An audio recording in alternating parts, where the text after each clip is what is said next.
রাসূলুল্লাহ সাল্লাল্লাহু আলাইহি সাল্লাম এই যুদ্ধবন্দী নারীকে যাওয়ার জন্য পাথেও দিয়েছেন, নিজের চাদর মুবারক খুলে বলছেন, যাও সাফানা তোমার ভাইয়ের কাছে চলে যাও।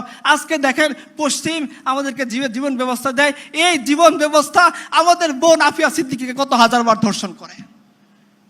এই তো পশ্চিমের জীবন ব্যবস্থা। যান সেই পশ্চিমের সামনে মাথা টেকেন, আমরা আল্লাহর সামনে মাথা টেকাবো।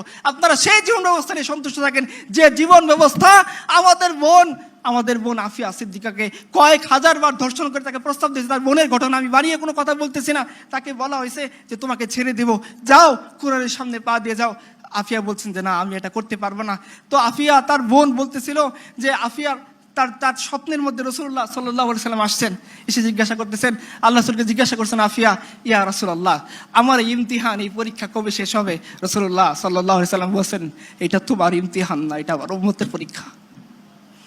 सितारों से आगे जहान और भी है, अभी इश्क के इम्तिहान और भी है, शाहीन है तू परवेज से काम तेरा, तेरे सामने आसमां और भी है।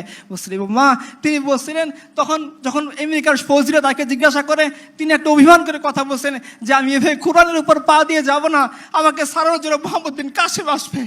প্রত্যেকদিন আমেরিকার সৈন্যরা তাকে জিজ্ঞাসা করে, মোহাম্মদ বিন কাসেম আসেনি।